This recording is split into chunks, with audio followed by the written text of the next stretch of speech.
Welcome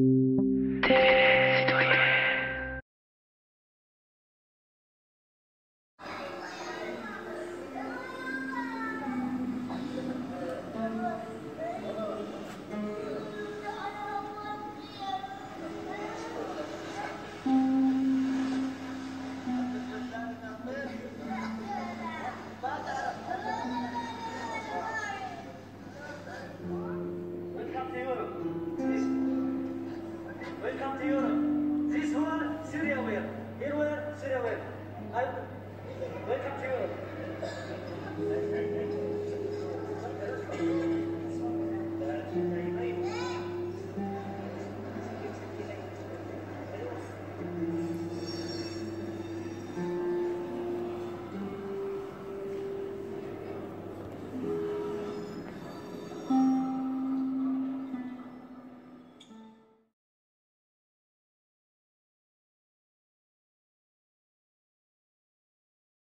Il était demandé par Emmaüs France de faire un jeûne solidaire pour défendre le respect des droits des exilés.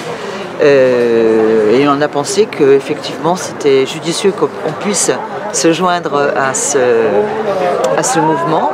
Migration, étrangers, réfugiés, sans-papiers, frontières, racisme, ostracisme, exclusion. La France a perdu sa carte d'identité nationale et son passeport est périmé. Le zinzin médiatique et le vertige électoral de quelques-uns ont fait perdre le nord à tout le monde. À peine prononcé le mot migrant ou immigré, que liberté, égalité, fraternité se transforment par fainéantise ou idéologie en peur, indifférence, humiliation et répression. Il proposait aussi quelque chose qui va avoir lieu dimanche, une journée, une manifestation avec d'autres associations sur Paris pour,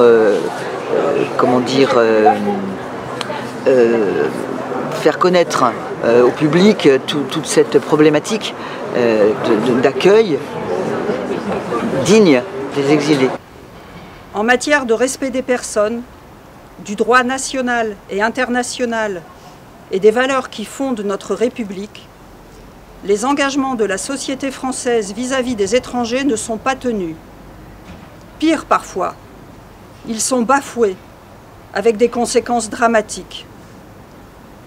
En étant incapable de faire la place qui revient à un être humain, c'est-à-dire lui permettre d'accéder aux droits dont il est censé disposer, la France, patrie des droits de l'homme, a perdu son message à vocation universelle. Elle ne sait plus quelle est sa place dans le monde. Même les droits de l'enfance sont écornés dans notre pays, dès qu'il s'agit de ceux des étrangers.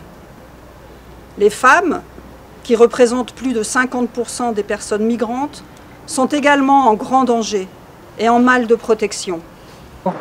Oui, je suis congolais de la République démocratique du Congo. J'étais au pays puisque je suis venu ici en France. Oui, chez moi j'étais aussi bien puisque j'ai travaillé. Je suis un ingénieur dans la télécommunication. Et vu la situation de mon pays, il y a la guerre, tout ça, c'est ce qui m'a poussé à venir ici en France. Et c'est pour ça que je travaille ici à Emmaüs comme compagnon. Et ce que vous voulez témoigner, c'est la condition de ce passage en France et la condition en France. Qu'est-ce qui vous paraît un peu difficile pour vous ici? Oui, d'abord quand ils demandent l'asile, et pour donner les papiers, c'est vraiment difficile. Avec toutes les preuves que moi j'ai données, ma persécution là-bas au pays, toutes les preuves que j'ai données, et c'était la vérité, mais ils ne m'ont pas cru. Ils n'ont pas voulu me donner les papiers. C'est ça qui est un peu désolant. Jusqu'où la grève d'Anaïs Vogel, Ludovic Colbin et le père d'Emester à Calais doit-elle se poursuivre? Eux ne réclament que l'arrêt des traitements inhumains et dégradants contre les personnes exilées à la frontière franco-britannique.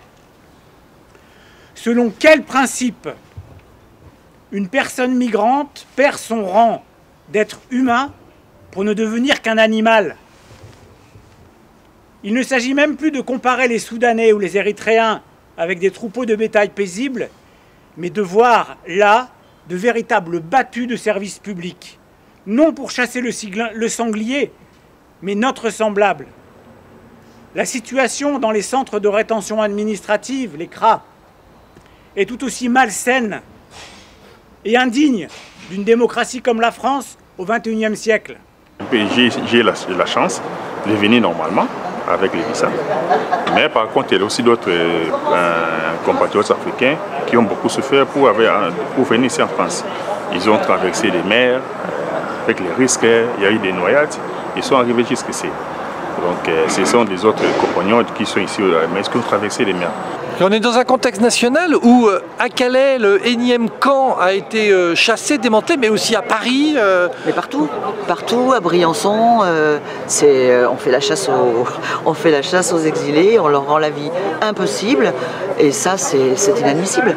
C'est inadmissible. Et nous, on a pas mal de gens qui viennent d'ailleurs ici, puisqu'on a 17 nationalités, et c'est inadmissible qu'on ne peut pas laisser faire des choses pareilles.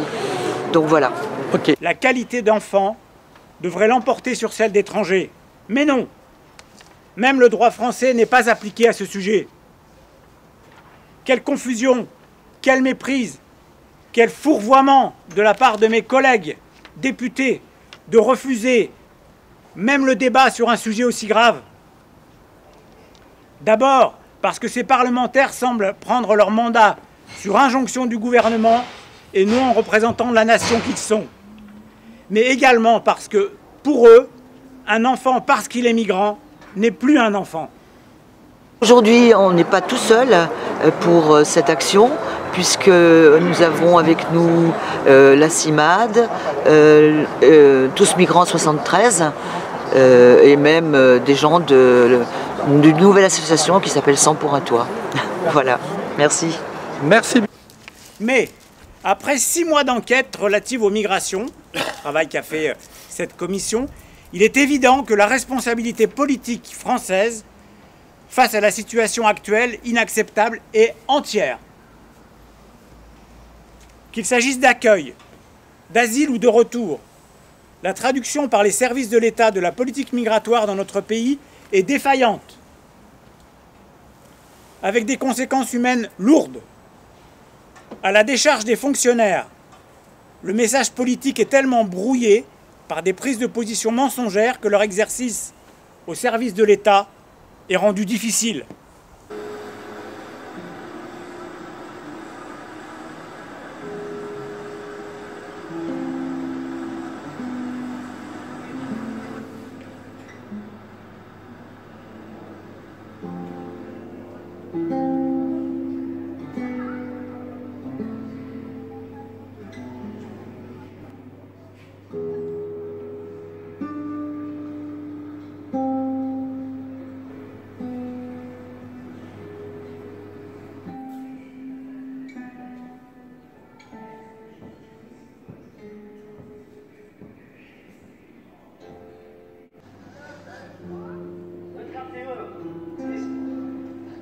Welcome to Europe. This one, Syria web.